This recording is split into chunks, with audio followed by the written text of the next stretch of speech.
यहाँ प्रश्नावली 7.2 है। पहला, निम्न में आप कौन से सर्वांगसम प्रतिबंधों का प्रयोग करेंगे? दिया है पी क्यू बराबर एक्स वाई, क्यू आर बराबर वाई जेड और पी आर बराबर एक्स जेड। इसलिए त्रिभुज पी क्यू आर सर्वांगसम है त्रिभुज एक्स वाई जेड। तो यहाँ हम देख रहे हैं कि तीनों भुजाओं का ही वर्णन किया गया है। तो यहाँ पर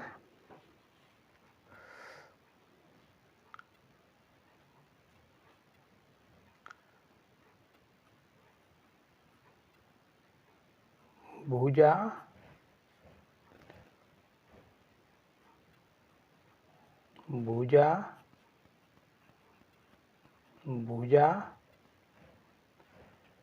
यानी एस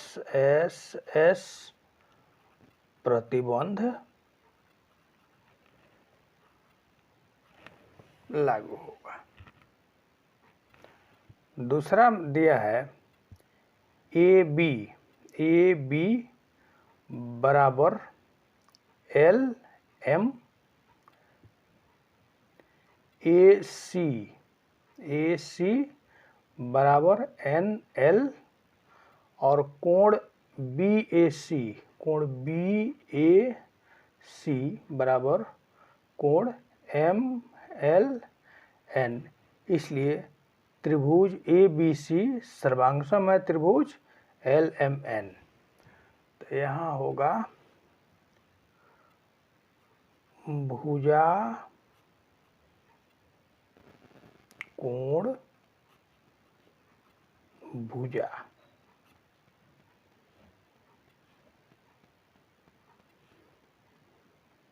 यानी एस प्रतिबंध।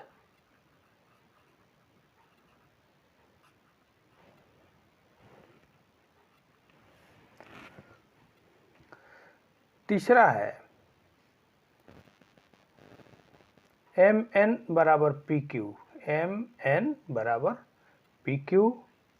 कोण एम ओ एन बराबर कोण P O Q, M O N बराबर पी ओ क्यू,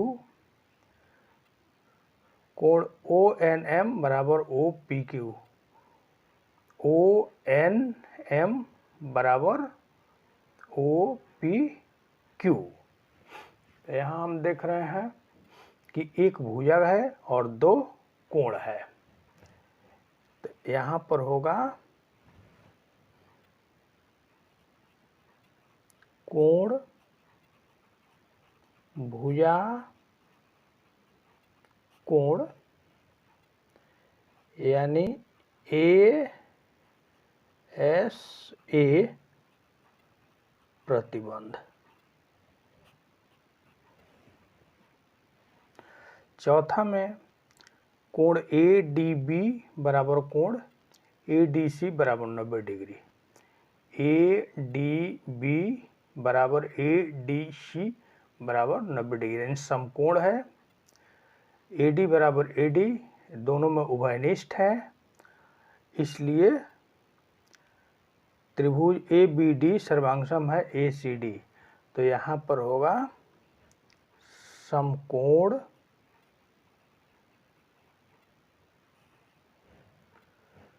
कर्ण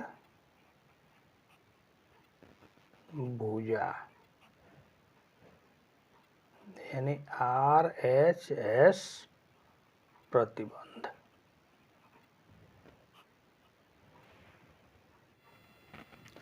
अब दूसरा है चित्र में बने दो त्रिभुज ए बी सी और डी ई एफ आपस में सर्वांग समता दर्शाते हैं तो निम्न चरणों के लिए रिक्त स्थान में कारण भरिए। तो ए सी बराबर एफ डी, ए सी बराबर एफ डी।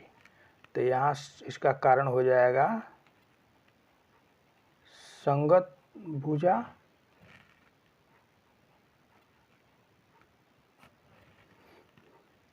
कोण BAC बराबर कोण FDE, कोण BAC बराबर कोण FDE।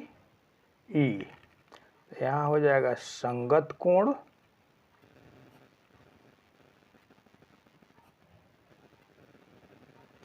और कोण ACB बराबर कोण EFD, कोण EFD, यह भी हो जाएगा संगत कोण।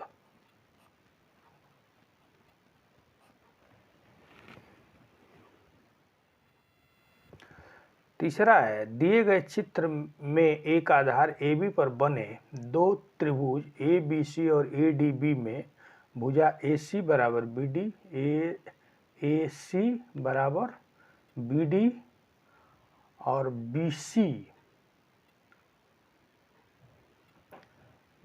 BC बराबर AD है, तो बताइए कौन सा कथन सत्य है। त्रिभुज AB, ये तीसरा सत्य है। त्रिभुज ABC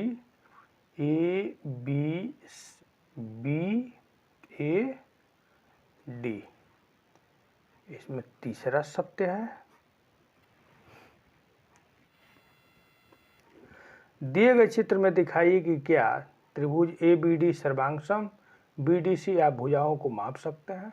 हम भुजाओं को मापेंगे तो पाएंगे कि AD बराबर BC और AB बराबर DC, यानी सभी भुजाएं बराबर हैं और BD दोनों में उभयनिष्ठ है, तो यह सर्वांगसम होगा। तो इसका आंसर हो जाएगा हाँ। पांचवा में है, दिए गए चित्र में त्रिभुज ABC में कोण A 40 डिग्री, कोण C 35 डिग्री तथा भुजा AB 2.5 सेंटीमीटर है तथा त्रिभुज DEF में कोण F 35 डिग्री, कोण E 105 डिग्री एवं भुजा DE 2.5 सेंटीमीटर है, तो बताइए क्या त्रिभुज ABC सर्वांगसम DEF। तो यहाँ हम देखते हैं कि दोनों भुजाओं की लंबाई समान है और दोनों कोण बराबर हैं, तो स्वाभाविक है कि यह भी कोण बराबर होगा और यह भी कोण बराबर होगा। इसलिए हाँ।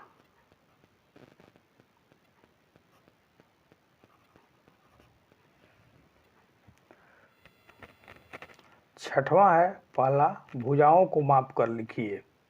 यहाँ दो त्रिभुज बने हुए हैं, स्केल की सहायता से हम भुजाओं को माप लेंगे और तब इसकी लंबाई लिखेंगे। यह काम विद्यार्थी स्वयं करेंगे। दूसरा है, नीचे दिए गए समान माप की भुजाओं वाले त्रिभुजों के कोणों को मापिए। आप भी इसी प्रकार एक ही माप व संगत कोण वाले त्रिभुज अपनी कॉपी में बनाइए व बताइए कि दोनों में से कौन से त्रिभुज सदैव सर्वांगसम प्राप्त होते हैं। तो इन त्रिभुजों के कोणों को माप लेना है। इसके लिए हम चांद की सहायता लेंगे। जो औजार बक्स यानी इंस्ट्रूमेंट बॉक्स में चांद होता है, उसकी सहायता लेंगे और कोणों को माप करके लिखेंगे। ये काम विद्यार्थी स्वयं करेंगे।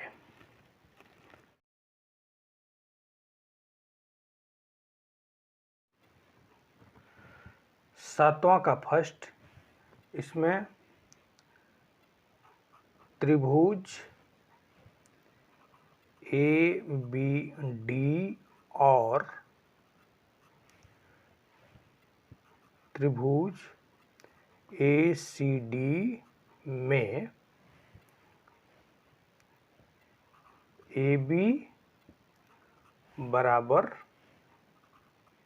AC, BD बराबर CD और AD बराबर AD। ये हो गया आंसर। दूसरा है त्रिभुज POR और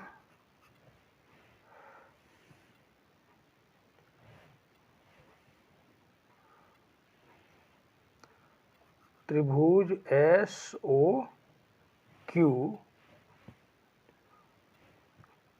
OP बराबर OS, OR बराबर OQ और कोण POR बराबर कोण SOQ। ये हो गया आंसर।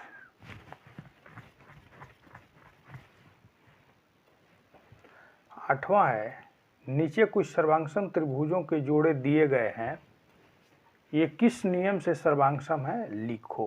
पहला ABC त्रिभुज और PQR, यहाँ दो भुजाएं हैं 3 सेंटीमीटर 8 सेंटीमीटर, यहाँ भी थे 3 सेंटीमीटर 8 सेंटीमीटर, यानी इन दोनों त्रिभुजों की ये और ये दोनों भुजाएं बराबर है, तो यहाँ प्रतिबंध लागू होगा SAS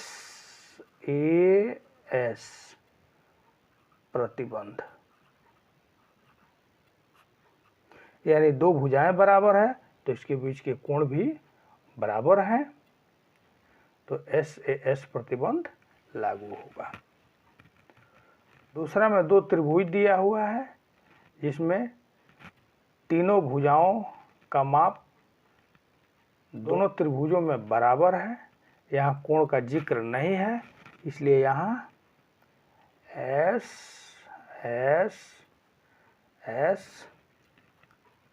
प्रतिबंध लागू होगा। तीसरा है यहाँ दो त्रिभुज दिया हुआ है, लेकिन हम देख रहे हैं कि यह भी कोण समकोण या 90 डिग्री है, यह भी कोण समकोण 90 डिग्री है, और ये दोनों कोण बराबर हैं, दोनों भुजाएं बराबर हैं, तो यहाँ पर RHS प्रतिबंध लागू होगा।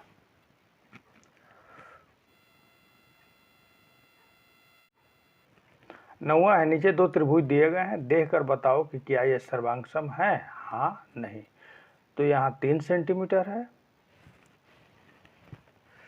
यहाँ भी 3 सेंटीमीटर है, यहाँ 4 सेंटीमीटर है, यहाँ भी 4 सेंटीमीटर है, और ये दोनों कोण बराबर हैं, इसलिए ये सर्वांगसम है, तो यहाँ आंसर हो जाएगा हाँ। बाकी हम अन्य कोणों को भी और भुजाओं को भी माप सकते हैं, ये आपस में बराबर है। नीचे दिए गए प्रत्येक चित्र में त्रिभुजों की सर्वांगसमता होने की जांच करो और उनके सर्वांगसम होने या न होने का कारण लिखो। तो यहाँ यह 25 डिग्री है, यह भी 25 डिग्री है, यह भी 35 डिग्री है, यह भी 35 डिग्री है, और भुजाओं की लंबाई समान है, इसलिए यह सर्वांगसम होगा, तो इसका आंसर होगा हाँ, और कारण होगा ASA प्रतिबंध, यही आंसर हो जाएगा। दूसरा में भी उसी तरह से है, यह भी 2 सेंटीमीटर है, यह भी 2 सेंटीमीटर है, यह भी 6 सेंटीमीटर, यह भी 6 सेंटीमीटर है, ये भी कोण बराबर और ये भी कोण बराबर है, तो इसका भी होगा हाँ, और इसका कारण होगा SAS, आंसर हो जाएगा।